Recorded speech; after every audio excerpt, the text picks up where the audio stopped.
The MCU's Phase 5 is right around the corner, and there is so much lore going on, I think we all need a little review. So buckle up as we break down the entire MCU timeline so far. So let's take it back before the Big Bang. Yes, before. 6 singularities existed: time, power, mind, reality, space, soul. So our BFFs, the cosmic entities death, entropy, infinity, and eternity, realized that if the universe were to exist, life should exist as well. So they turned those singularities into these 6 little things they call infinity stones. But you already know that. Then the Collector and the Grandmaster come into play, and they are known as the Elders of the Universe. The Eternals also become a thing, and a lot happens there, but we'll get to them later. Vibranium and the Kree come to Earth too and crash land in Africa, Wakanda forever, and we see the rise of human and Asgardian civilizations as well. Okay, now that we've covered most of the universe in under a couple minutes, let's jump forward in time to the 1940s, 1942 to be specific, where we meet Johann Schmidt, a Nazi who does these experiments on himself to make him red. He calls himself Red Skull. This red-looking Nazi finds the Tesseract, which is that blue box we see throughout the films containing the Space Infinity Stone. Also in 1942, Steve Rogers volunteers to become a super soldier, and they're successful. Captain America is born. Even though he spends a lot of his time selling war bonds, it's not that bad of a gig. Come on and get him, folks. Come on, skip right up and get him. That is, until his good pal Bucky Barnes needs rescuing, and we see Steve join the war. In the mid-1940s, we see the Soviet Union create the Red Room facility, where girls are trained in less than optimal conditions and become assassins under the codename Black Widow. I bet that sounds familiar. In 1974, Stark Expo was launched. Also, Captain Carol Danvers, aka Captain Marvel, volunteers for a lightspeed test flight that's powered by the Tesseract. The Tesseract, synonymous with the Space Stone, is the thing that gives her all of her unimaginable powers. Carol Danvers doesn't remember her time on Earth, but she's found by the Kree and is put in the middle of this huge intergalactic space war. When she escapes back to Earth, she works with Nick Fury to piece her life back together. Now we're finally at the start of MCU cinema with Iron Man. Tony Stark is kidnapped in the Middle East and is forced to make weapons, but instead makes a mini version of his dad's arc reactor to stabilize the piece of shrapnel that's stuck in his chest. This powers the Iron Man suit, which he uses to escape, then rebuilds it, then boom. I am Iron Man. Then we got Dr. Bruce Banner, who plays around with some gamma radiation and turns himself into, you know, the Hulk when he gets all fussy. We also meet Hawkeye, who's in charge of finding Natasha Romanoff. She's known as Black Widow now. I told you it was familiar. He brings her over to the side of S.H.I.E.L.D. and they kill the general who's in charge of the Red Room. Now jumping to the golden realm of Asgard. Loki tricks Thor and gets him ostracized to Earth, but not without an enchantment on his hammer, Mjolnir, so that only a person worthy of Thor's power can hold it. Eventually, he becomes worthy again and stops Loki from staging a government overthrow in Asgard. In 2011, a Captain America sickle, or capsicle if you're Tony Stark, is thawed out of the ice just in time to join the Avengers initiative. Speaking of, in Iron Man, Nick Fury comes to Tony and presents him with the idea of the Avengers initiative, but the superheroes don't really unite until Loki gives them a reason to. Thanos tells Loki to retrieve the Tesseract from Earth in exchange for the Chitauri hive mind army that Loki can use to destroy the planet. Loki agrees because he's just so fun and tricky and quirky like that. He lets S.H.I.E.L.D. capture him, he starts a riot, and the Avengers assemble. Thus begins the infamous Battle of New York. The Avengers all work together for the first time because Loki opens a wormhole to the Chitauri army so they can raise hell on Earth. They defeat him as well as stopping a giant missile from taking out all of New York City. They get the Tesseract back and Thor takes it to Asgard to keep it away from evil people like Loki. Phase 2 begins with Iron Man 3. In that, Tony Stark is understandably spooked by the fact that the universe is way bigger than he thought. Aliens, gods, ancient beings, the works. He suffers from PTSD and has to deal with someone named Aldrich Killian, whose experimentation is making people explode, literally.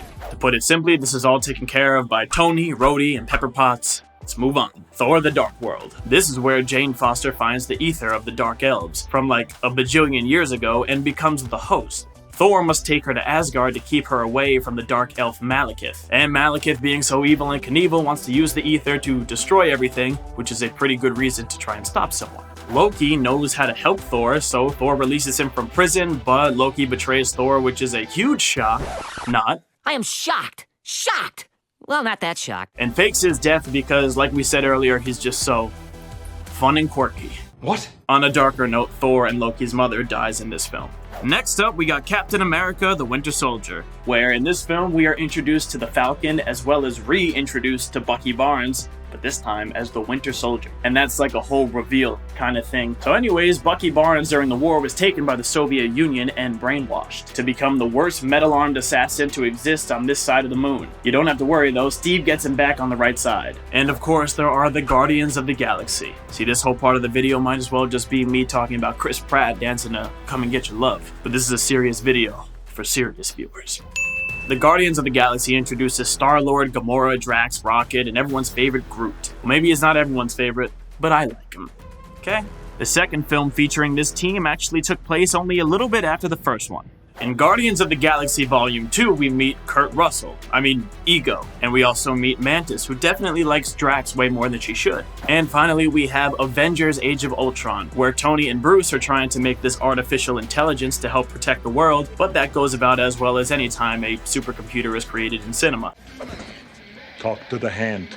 The AI Ultron makes a new body, becomes the big bad, and destroys a country known as Sokovia. Jarvis becomes Vision, and we are introduced to Quicksilver and the Scarlet Witch. Quicksilver dies pretty much instantly, but you know, it all works out in the end. The Avengers save the day. The last main introduction to Phase 2 is none other than Ant-Man. Scott Lang is an ex-con who gets trained by Hank Pym in a suit that shrinks him down to a bug size, gives him super strength, and even gives him the ability to control an ant army. Congratulations, you survived Phase 2. Now it's time for Phase 3, starting off with Captain America: Civil War. It's a year after the Age of Ultron, and the government wants to regulate superhero activity because Ultron exploded a country, basically. So yeah, it's fake. But anyway, Tony believes they should work with the government. Steve thinks it's just a stupid idea. We meet Black Panther and Spiderman. There's a huge fight, a civil war some would even say, between the split sides and philosophies. The film Black Widow was released in Phase 4, but actually it takes place in 2016, right after Captain America: Civil War. Natasha Romanoff is on the run and forced to deal with who she was before she became an Avenger. We also meet Yelena Belova, Natasha's sister, played by Florence Pugh.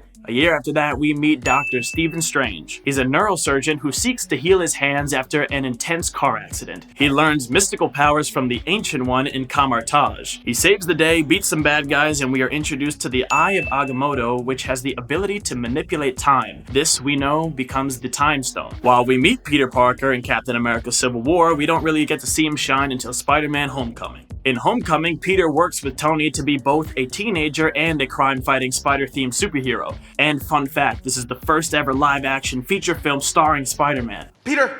Yeah?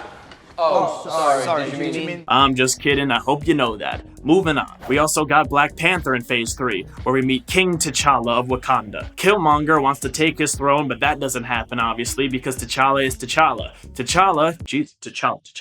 T'Challa also reveals to the world about the true nature of Wakanda and all of the vibranium in it. This is actually a pretty big deal, which has some repercussions in further films. Then we got Antman and the Wasp. Scott Lang, army leader of the Ants, teams up with Hope, aka the Wasp. Also, Scott gets trapped in the quantum realm during a mid-credits scene because, you know, half of all life got dusted by Thanos, and that included literally everyone who knew he was in there. Bummer. Next up is Thor Ragnarok, where Odin dies, but don't worry, it's nice and peaceful. Thor and Loki's sister Hela is released, and she takes charge during the events of Ragnarok and tries to destroy Asgard. But Thor and Hulk cross paths and team up, and so it doesn't work as well as she thought it would. In the end, Asgard is destroyed, but as we know, Asgard is not a place, it is a people. And the people of Asgard move to Earth. And now to the big whammy of Phase 3. Infinity War and Endgame. Infinity War is all about stopping Thanos from reaching all 6 Infinity Stones. He wants to use the stones to delete half of sentient life in the universe. And sorry to break it to you, the Avengers don't win this one, and half of them are turned to dust after the infamous Thanos snap. Mantis, Star-Lord, Drax, Falcon, Doctor Strange, Wanda, Bucky Barnes, Groot, T'Challa, and Peter Parker all vanish, as well as like half of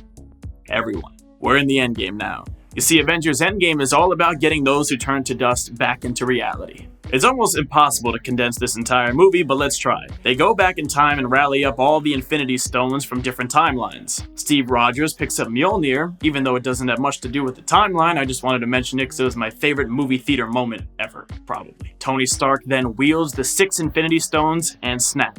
Thanos is defeated, but unfortunately, in his sacrifice, Iron Man doesn't make it. And it's not technically a loss, but Steve goes back in time to put all of the stones back where they belong and stays in the 1940s with Peggy. Falcon becomes the new Captain America. And a cherry on top of Phase 3 is Spider-Man Far From Home. Peter Parker is dealing with the aftermath of Endgame and just wants a Spider-Man free vacation. But that doesn't quite work out. He gets enlisted to help out Mysterio, who claims to be some dude from another universe with a desire to save the world. But spoiler, Mysterio, not a good guy. Mysterio is just some guy who worked for Tony and wants to control the Stark technology. Peter stops Mysterio's illusions, and Mysterio reveals Peter's Spider-Man identity to the world. What the f? Next is Eternals. They reunite after way too many years to fight the evil deviants. Also, Harry Styles is Thanos' brother. Go figure. In Shang-Chi and the Legend of the Ten Rings, Sean, who used to be an assassin named Shang-Chi, finds out that his father is out to get him. Ten Rings agents steal the jade pendant from his mother, so Shang-Chi teams up with his sister to travel to Ta Lo and stop Wenwu from releasing the Dweller in Darkness. Before Wenwu dies, he gives Shang-Chi the 10 rings and they start sending signals out into the universe. After that, we see Wanda and Vision living out their suburban bliss in Westview, New Jersey in Wandavision. It's all fun and games until the reality starts moving through different decades and television tropes. Turns out that Wanda created Westview to cope with Vision's death after Infinity War. In another Marvel series, we got the Falcon and the Winter Soldier team up after Steve, went dancing with Peggy. But anyway, Sam grapples with becoming the new Captain America and teams up with Bucky to stop this huge anti-patriotism group, the Flag Smashers. And they're as classy as they sound, enhanced by some kind of super soldier serum similar to how Steve Rogers was. And they believe that the world was a better place before the Avengers fixed everything in Endgame when the population was around 50%. In Spider-Man No Way Home, Peter messes around with some magic, causing a bunch of baddies from other defunct Spider-Man movie franchises to come over into the MCU, which culminates in him teaming up with alternate versions of himself before making everyone everywhere forget who he is, except for potentially Wong, but that's a whole nother video. Just leave me out of this. In Doctor Strange, Multiverse of Madness, Strange teams up with a girl named America Chavez from another universe. Long story short, she was zapped from one Earth to another and she's being chased by a demon. There's a ton of versions of Earth, a ton of versions of Doctor Strange, and a ton of universes to follow in this film. Meeting Yelena Belova in the Black Widow movie sets us up perfectly for what happens in Hawkeye. This show is largely the aftermath of Endgame from Clint Barton's perspective. He meets Kate Bishop at this point, who he actually saved during the Battle of New York way back when. Anyways, they solve a conspiracy together, Haley Steinfeld's got a good draw, and it's pretty much the gist of it. Let's keep going with Moon Knight, starring Oscar Isaac. In that show, the Egyptian gods make their appearance in the MCU for the first time. Moon Knight's location is super vague and is a relatively self-contained story compared to the rest of the MCU. We follow a man with multiple personalities who becomes the avatar of the Egyptian moon god Khonshu, hence Moon Knight. After Moon Knight, we're introduced to Kamala Khan, aka Miss Marvel. She is a superhero superfan and really likes Captain Marvel. At first, she thinks she gains the ability to harness cosmic energy from a mystical bangle, but actually, the bangle just unlocked her powers she already had. And in the finale, we find out she is actually a mutant. In Black Panther, Wakanda Forever, all of Wakanda is mourning the loss of King T'Challa. Everyone wants vibranium, and the country needs a new Black Panther. The responsibility is bestowed upon our girl Shuri. She kills it as the Black Panther and even plants more of the heart-shaped herbs so there can be more Black Panthers in the future. In Thor Love and Thunder, we see Jane Foster as the new Thor, complete with the hammer and everything. Thor and the new Thor team up with Valkyrie and Korg to fight Gore, the god butcher who wants to make sure there are no more gods. They save the day, but Jane Foster dies at the end of the film. Also, She-Hulk happened. Enough said. Okay, for the last thing, we're going a little bit out of time to talk about Loki Season 1. Since it occurs all over the timeline, actually placing this one in a proper chronological place is borderline impossible, so it gets slapped on here at the end. After Endgame, when Loki steals the Tesseract, he has to deal with the Time Variance Authority, or the TVA for short. Mobius, Silver Fox Owen Wilson, gets Loki out of that mess and shows him what his life was supposed to look like. So Loki gets all good guy and wants to help. In this timeline, there's another version of Loki causing chaos, or mischief you might say, and she is a female named Sylvie. And it just gets weirder from there. Loki even meets a variant of himself that's an alligator. The point is, some random guy runs the TVA and wants Loki and Sylvie to take over. Sylvie betrays Loki, another huge shock from a literal trickster, and kills the random guy. It screws up the entire multiverse, and I can't wait to see where that leads. There you go. You made it. The whole Marvel Cinematic Universe timeline, and you're ready for Phase 5. Well, Maybe not emotionally, psychologically, or spiritually, but at least you know what's going on. Let us know what you think down in the comments below, and like and subscribe for more of us here at ScreenRant. Have a good one.